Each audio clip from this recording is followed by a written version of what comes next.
Hello guys! Hello Virgo! Welcome dito sa aking channel Virgo. Alamin natin kung anong messages, vibration, gabay energy para sa lahat ng Virgo friends natin na nanonood. Okay, general reading, weekly tarot reading simula March 18 hanggang 24, 2024. Para ito sa lahat ng Virgo friends natin.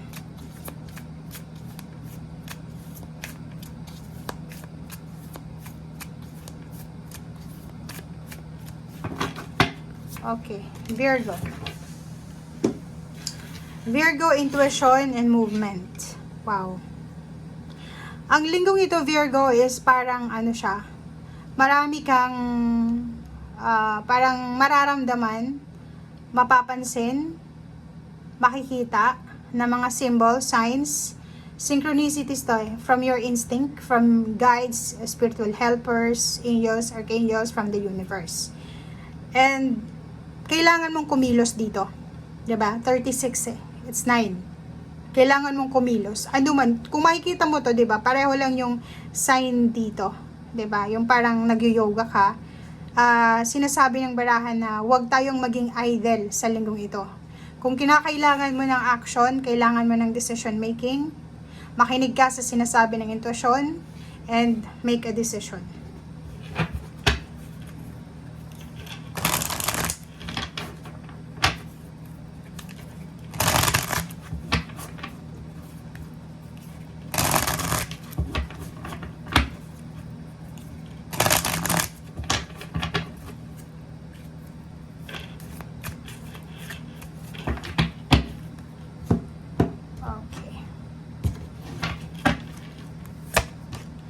Power,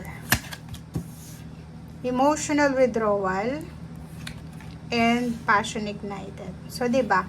So, related siya dito sa dalawang baraha. Sinasabi ng baraha dito na sobra-sobra yung empowerment mo eh. 'Di ba? You're empowered, Virgo. Sobra-sobra kang empowered, sobra kang passionate, sobra kang confident, sobra kang determinado, visionary. Ang nakikita natin dito is parang sinasabi ng baraha sa'yo na hindi ito oras, Virgo, para i-withdraw mo kung ano yung gusto mo. 'Di ba? Like, yung nakasanayan mo dati. For example, may kailangan kang ayusin na problema, may kailangan kang ayusin na papeles, may kailangan kang ayusin na sistema. Huwag mong gagawin yung dati mong ginagawa na wala eh, nile-let go mo na lang, nag-withdraw ka na lang emotionally, nagkukulong ka na lang sa kwarto, umaalis ka na lang sa sitwasyon kasi parang ayaw ko ng gulo eh. Ayaw ko ng problema, ayaw kong masangkot sa gulo. Gusto ko ng peace of mind, ayaw ko ng stress. Pero this week hinahamon ka ng iyong intuition. 'Di ba? Ng iyong instinct. Hinahamon ka ng iyong spiritual helpers na lumabas ka sa comfort zone mo, Virgo. May power ka, may confidence ka, may kakayahan ka. Bakit ka magtatago? Bakit mo ikikip kung ano yung blessing, strength na binigay sa'yo ng Panginoon? So, show the world, okay? Kung may kailangan kang ayusin, ayusin mo na siya this week. Kung may kailangan kang gawin as decision making, gawin mo na siya, okay? So, yun.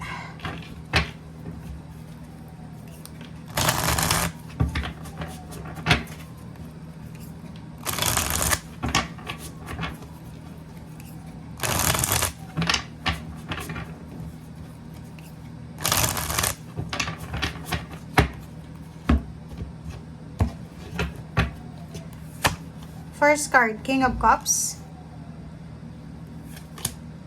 Ten of Swords. Oh, yun, 'di ba? So, kung halimbawa, Virgo, ang issue mo dito is tungkol sa relationship. Like, for example, family, relationship, friends, relationship with family, with friends, with relatives, with kapitbahay, with katrabaho, if estudyante ka, with your classmates or mga acquaintances mo. Sinasabi ng baraha dito na maayos yung gusot, maayos, or pwede mong ayusin, pwede mong tapusin, pwede mong i-close yung stage, yung yugto ng pain and heartache sa buhay mo para kumalma ka na. 'Di ba? Yung parang talagang for overall peace of mind, for overall harmony and balance, ikaw mismo ang gumawa ng paraan, ikaw yung mag-decide para matapos na itong nakakapagod na issue na to sa buhay mo. 'Di ba? So, acceptance, if may pagkakamali ka, accept it. If may kailangan kang hingi ng tawad, humingi ka ng tawad. If may kailangan kang patawarin, patawarin mo. If may kailangan kang movement, ang tagal mo nang pinoprocrastinate, ang tagal mo ng decision pero hindi mo magawa, gawin mo na. Okay? O, tingnan mo. 'Di ba? Nakakaramdam ka na ng pagod eh. Nakakaramdam ka na ng pagod sa, parang circle lang siya. Cycle. Paulit-ulit lang. From A to C. Paulit-ulit. Parang ganon. Ganon lang. Ganon. So, dito sa baraha mo sinasabi na, nako, wag mo na tong patagalin pa. Wag mo nang hayaan na maulit-ulit yung nangyari sa nakaraan, maulit-ulit yung nangyari last year.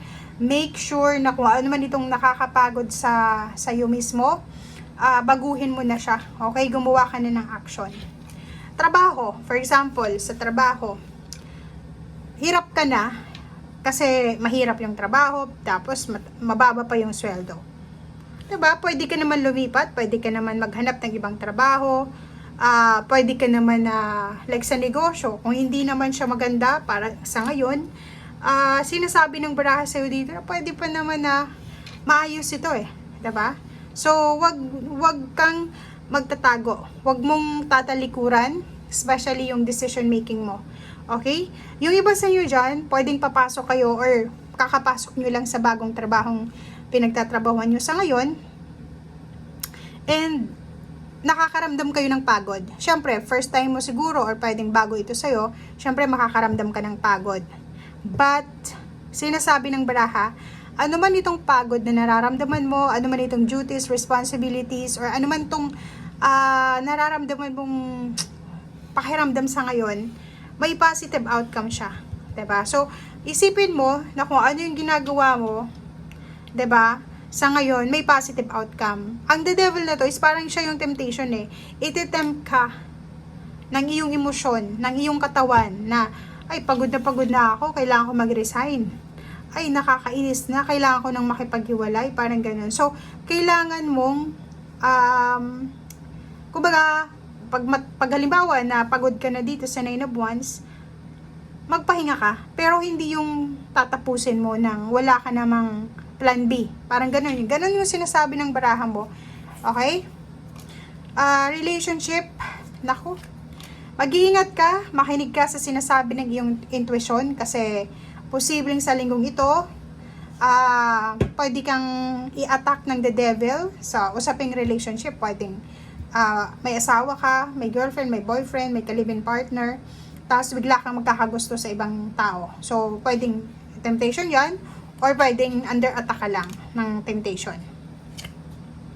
Okay, so kung ano man yan na kinakatakutan mo, ano man yan na nararamdaman mong negativity, mag-decide ka na, move. Mag-decide na tapusin na ito. Okay?